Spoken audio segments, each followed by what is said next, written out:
akkam jirtanii wayyaadhaa nageenya kiyya balali'ee qilleensarraa isnaa dhaqqabu isiniin jedha yaada gabaabaa tokko hadha marii irratti haasaa turre yaaduma sanii walitti qabatee maaf isinitti illee xiqqoo waan isinitti hin dubbanne kan jedhuun as bahee jedhe jechuudha. Hadhi sanbata guddaadha.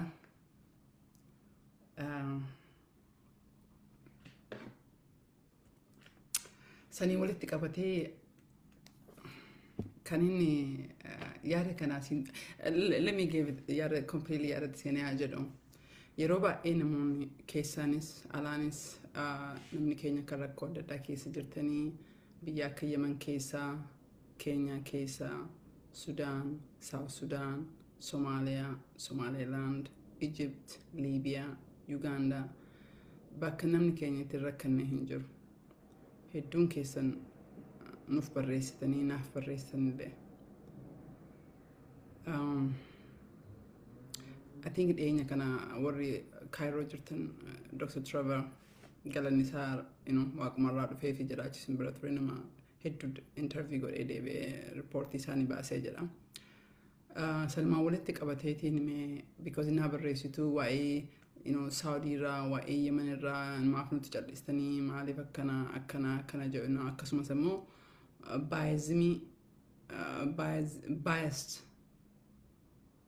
biased afaan Oromootiin nama wal caalchisu jechuudha natti fakkaata. UN fi dhaabbilee addunyaa kanaa gara keessa kan jiru dubbadha wanni martuu walitti hidhatee jedha. Yeroo baay'ee ani kan dubbadhee jiru rakkoon keenya keessaaf duuballee of course namni madaa qabu gadi taa'uu hin danda'u. I understand that. So one can you dubbadhee jiru it is with the utmost gara sympathy guddaadhaan dubbadha jechuudha. Rakkoo biyya keessa jiru wallaaleetii miti. Aniin kan sinnaa barreessitan dhiisii yeroo kana keessatti I think jaamaaf duudhaan illee rakkoo biyyi san keessatti deemaa jiru rakkoo uummata Oromoo irratti deemaa jiru namni hin beekne hin jiru. Garuu kana yeroo baay'ee isin maaf cal'istanii ka jettanii I think waan tokko carrama kana fayyadamee dubbachuu barbaadeetiin jechuudha. Tokko waggaa at least waggaa tokkoof cinaa kee warra UN wajjin akka dalagaa turre ammallee dabaree haasaa qabnaa keezii Yemanii fi keezii Keenyaa irratti jechuudha. Warroonni kuwwan biyya adda addaa keessa kan jirtan including dhiyooma kanallee warri boordii Cairo irra jirtanii warri biyya Sudaan keessa jirtanii Somaaliyaa keessa jirtanii hedduun kan quunnamtan ila maal isinitti fakkaate mammaakni Oromoo maal jedha luka lama qabaataniif muka lama hin koranii jedhan. Nullee capacity rakkoon guddaan capacitydha. At the end of the day capacity yoon qabaan namatti gaggachuu hin dandeenyu tokko isaanii. Lammata irratti ammoo wanna tokko haasaa keenya haarayaallee miti isin durillee dubbadhee jira. Haasaa keenya warra UNET fi warra IOM dhaabbilee adda addaa especially in the case of Yemen irratti because namni Yemen seenu Yemeniif this issue is Yemeniif Keenyaallee similaaridha kan dhageenya. Fakkeenyaaf Keenyatti namni keenya yoo Keenyaa boordara seenee jedhu maal jedhee himataa asiin South Africa deemuu fi asiin hojii soqa dhufee politikaaf ka jedhu hin jiru. Waan UN nuun jette achirratti ani boordarirra taa'ee galmeessaa hin jiru. Waan UN jette. So baqataan Oromoo kan Keenyaa keessa jiru akkaataa UN galmeessitetti kileemiin isin godhaa jirtan kileemii hojiidhaatii fi kileemii karaa san ce'uudha. Akkasumas immoo baqattoonni karaa Yemen keessa dhuftan rakkoo adda addaatiin dhuftan according to UN according to IOM dhalli harki guddaan keessan waraana naannoo jiru Yemen irra jiru hin beektanii akkasumas immoo Cairo keessan achiin ceetanii bakka biraa deemuudha. So you are not political refugee, you are migrant. Migrantii hiyyummaa eessuu jechuudha. I know namni keenya lachuu akka ta'een hin beekasii galee gariin hiyyummaa eessaa gariin haala politikaattu isinitti hammaatee jedhee. Walumaa galatti iyyuu kanas ta'ee sani waa lama dubbachuu barbaadeetiin. Sometimes asteennee yoo laallu mammaakni afaan Ingiliffaatiin the grass is green on the other side. Asteennee yoo laallu gamni suni marga nutti fakkaata. Gamni sun bareeda nutti fakkaata. otoo waan gama jiru otoo hin beekini manaa baanee jenna. So Oromiyaa keessa ka jiru mootummaadhaaf illee warra mootummaa keessa dalaguuf illee ka imbaasota adda addaatiif illee there is human trafficking waan jedhan tokko agartanii mallaqa namarraa nyaatanii kijibaan jannata akka waan bakki deeman sun jannata ta'e wayii namatti gurguranii jedhan. Bara 2021 fi 22 keessa yeroo uummanni 20 keessaa jalqabee jechuudha. Yeroo uummanni keenya akkasii 1000 maneedhaa Saawudii keessatti nu dhaqqabaa duune jedhani 1000 every week namni keenya Saawudii karaa cabsee seenaa ture according to Saudi government. Lala asiin dhaqqabaa duune asiin ammoo nama yeroo 8 darbanii deebi'antu jedhan nama yeroo 8. So dhiiroo human trafficking akkamitti jiru bakka namni jannanni waa ala jiru sa'ee cinaan bahaa jira. Mallaqa namarraa fudhatanii kijibaanii jannata gurguranii obboleessa daa'imman manaa baasaa jiran. Kana keessatti namni keenya 1000 du'aa jira, 1000 huttiidhaa fi qaamni jaraa gurguramaa jira, rakkina hammeenya keessa jira, including qaama miidiyaa irratti dhageettan ta'a. Kaayirooti ta'ee jedhe jechuudha yoo irratti maaf kana kaasinitti fakkaata maaf nu dubbachuu dhabdanii jettaniif kappaasitiidha. Lammata irratti ammoo namni keenya otoo rakkinni akkanaa jiru warroonni biyya keessatti afaan rakkina kana waan hin beekneef this is according to the UN according to IOM dha at least akkasin jettan irra jechuudha warroonni gaafatamtanii waan hin beekneef nu tartii jettanii gariin politika gariin ekonomiidha biyya bahaa jirtan. Biyyaan baawwatan ammoo rakkoo hamatu sin qabaataa jira. So miidiyaan illee nutillee IOM illee gaafannee turre dhugaa dubbanne waggaa irraa jalqabneetiin kaampeenin guddaan jiraachuu qaba. Gamanni akka jannata kan taane akka namni baru haadhaaf abbaan nama ergitu obboleeyyan biyya alaa Saawudiitti nama ergitu tun rakkoo ikonomii hamatu jira. Biyya san keessa amma yeroo kana special yeroo kana keessatti beela hamatu dhufee jira waggaa dubreerraa jalqabe beelli Oromiyaa keessatti otoo addunyaan dubbateen kun waggaan kun mataa jira waggaa dhuftullee roobni hin jiru jedhani yeroo afuraffaa fi roobne shanaffaa fi jahaffaa illee dongoruu baadhee hin roobu ka jedhamutu jira. So namoota 1000 yoon ta'an miileenaan beelaaf dhumaa jiran. So namni kana mara dheessee akka deemaa jiru nan beekaa garuu yoo deemtanii maatii warri qabdan fira warri qabdan ollaa warri qabdan itti maa dhugaa biyya ofiitii namni gadi bahee jedhe du'aaf qophaa'ee deemuu qaba. Riskii guddaa qaba. Kana beekuu qabnaa. Hopefully miidiyaan Oromooillee mootummaa naannoo Oromiyaallee kaampeen rakkoo biyyoota akka Yaman keessa jiran biyyootuma ollaan mara jiran warri biyya waggaa 30 Keenyaa keessa teessanii isin dubbisnee hin beekna. Itti dubbannee jirra. Realitiin UN'n Keenyaa qofatti nama miiliyoona walakkatu jira baqataan. San keessa namni biyya alaatiif carraa argatu less than 3% dha. Less than. This is before even waraanni Ukraine tun ka'in jechuudha. Amma addunyaan kara Ukraine kara West kan focus godhu dhimma jalatti focus godhu dhimma keessanii dhimma nama gurraachaa irratti they don't care. So UN Oromoo irratti baasii ni qabdi of course ni qabdi. Sa'a baanii gaafa cabsee ollaan ija jaamsaa jiran. Kanuma walitti qabateetiin amma rakkoo beelarraa kanarratti dhaabbilee akka USAID, WFP dhaabbilee adda addaa qarqaarsa godhan kanneen dubbisnee turre. Rakkoon Oromiyaa keessa jiru mootummaan naannoo Oromiyaa irra jiru beelas ta'ee rakkoo human rights violation Oromiyaa irra jiru xiqqootti dhagahu gurra kennuufii dide. Gurra kennuufii dide. Mootummaa Ameerikaallee mootummaa addunyaallee gurra kennuufii dide jira. Rakkoon Tigree furamee jennaan tunniin ergamtoota waa'ee beelli hin jiru jedhee wakkata mootummaan. So warroonni mootummaa kana keessa jirtanii namni keenya mee gadi dhaqaa qaama laala. Kaampii madda olaabuu gadi dhaqaa laala. Mee Harargee nama ergaa laala. Boorana nama ergaa laala. Gujii mee nama ergaa laala. It is desperate namni. Beelli nama bulchuu namoota miiliyoona 10 haga miiliyoona 15 Oromiyaa keessa qofatti beelaaf kan saaxilamee jiru yeroo kanatti UN ji'a jahaan duratti ka jettee miiliyoona 3 jette. That is gross estimation because data Saawuzii irra jiru kana mootummaan illee dhimma itti hin qabu. Odugaa isinitti himnee jenne uummata rakkoo uummata Saawuzii jiru ka Arsii keessaa, ka Baalee keessaa, ka Harargee keessaa, ka Booran keessaa mootummaan Oromiyaallee hin tuffatee jira. Oodhumanillee rakkoo isaatii miti namni jara gaafatu hin jiru. Namni iyyuullee hin jiru. This is the truth. Double standard qaba mootummaan. So kanaafuu warri mootummaa keessa taatan warroonni naannoo kana keessa illee achitti mootummaa kana keessa dalagdan yookiin immoo bakkuma naannoon feetan taatanii ilma namaa akka taatanii rakkoon nyaanni hin jira addunyaa irratti. There is sufficient food. Qamadiin bakka mara lafatti guuttee jirti.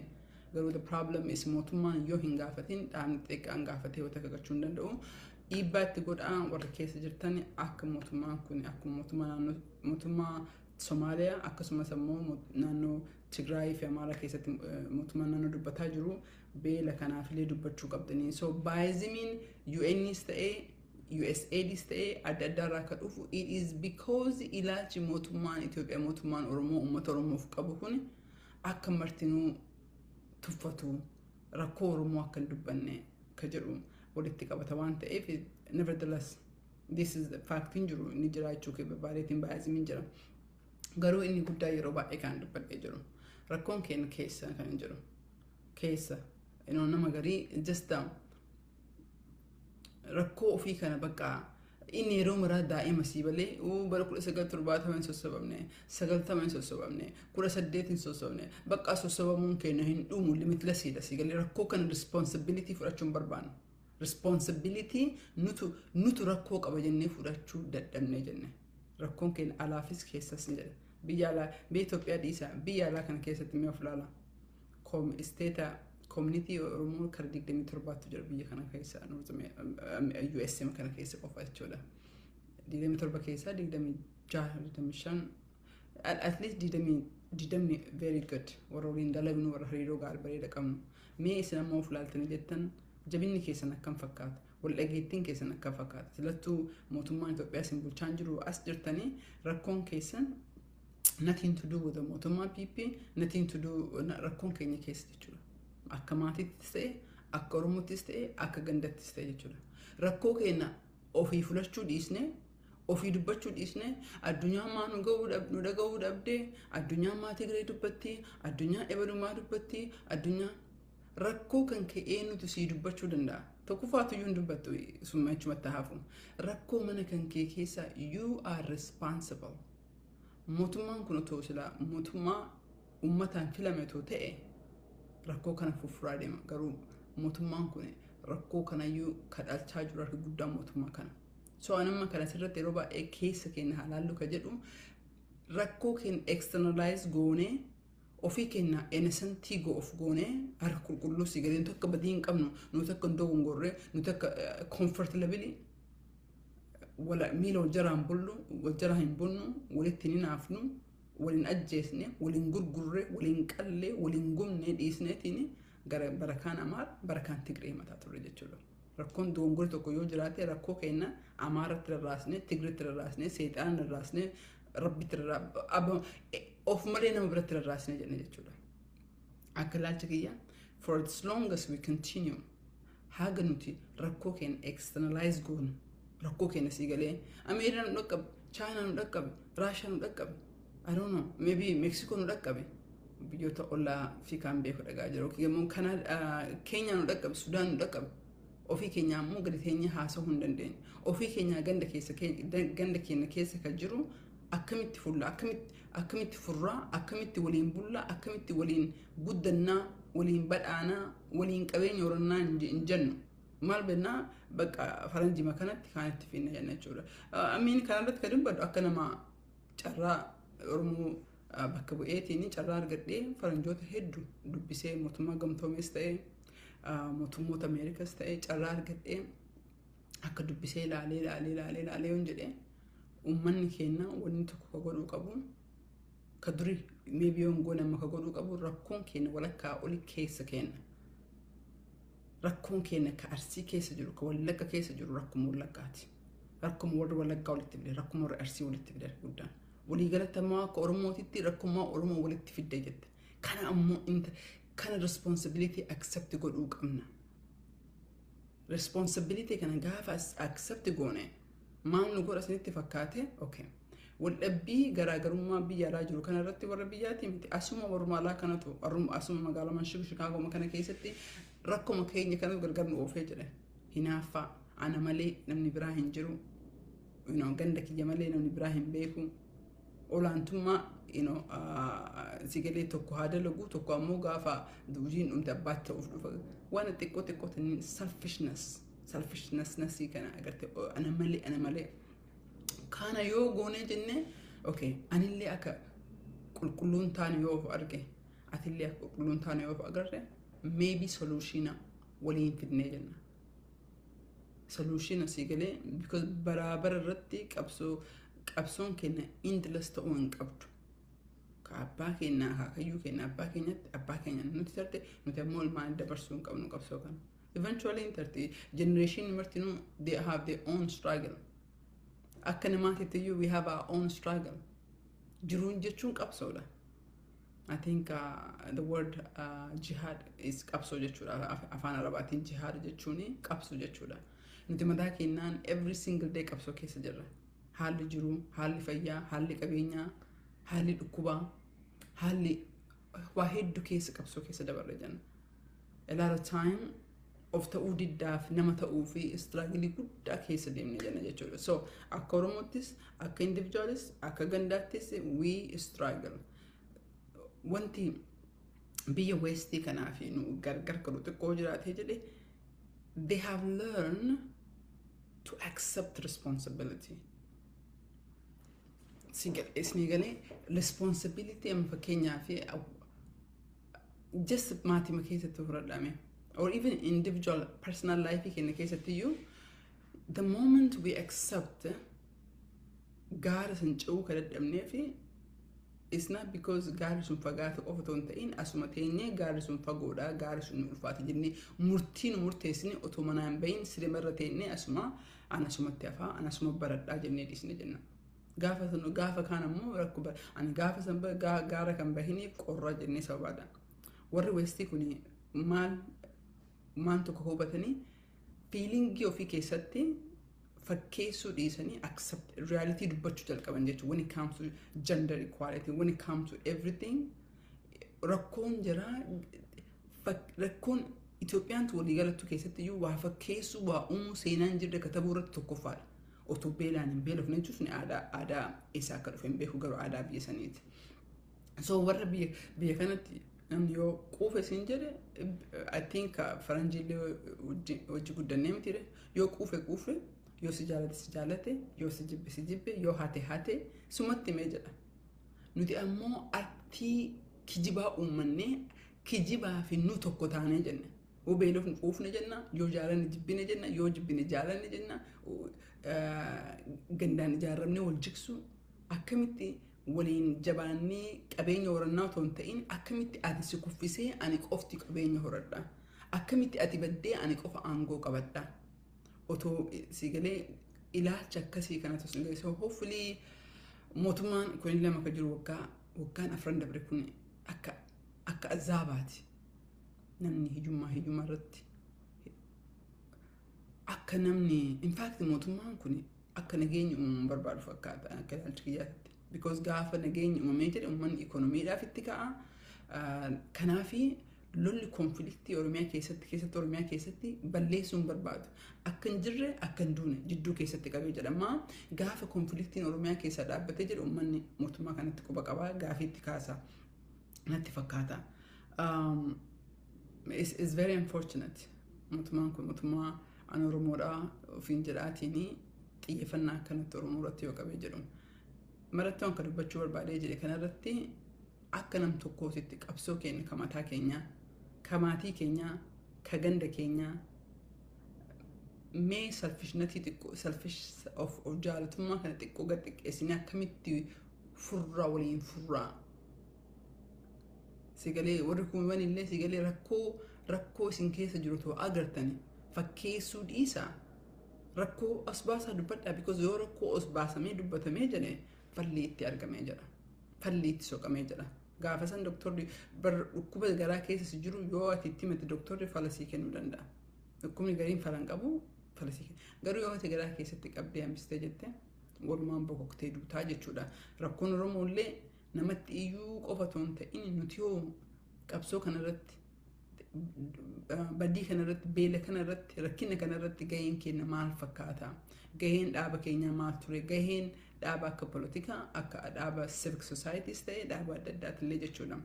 The biasm of the USAID and UN kanneen akkasumatti taa'ee jechuudha. I want to really emphasize responsibility rolling keenya maal fakkaata qabsoo kanarratti kan hin jedhu. So warra mootummaa keessa jirullee I urge you guys to really biyyoonni westii kun lafumaa dhaqanii akkana hin geenne jechuudha. We can do so much nagaan wajji jiraachuu dandeenya. Human trafficking irratti illee dubbadhee jira ka kijibaan Saawudis ergina as ergina jedhanii namni kumaatamaan biyya seetii bahee rakkoo adda addaa keessa jirtanii warra kanneen capacity hin qabnu waan barreessaniif hedduu komantii irratti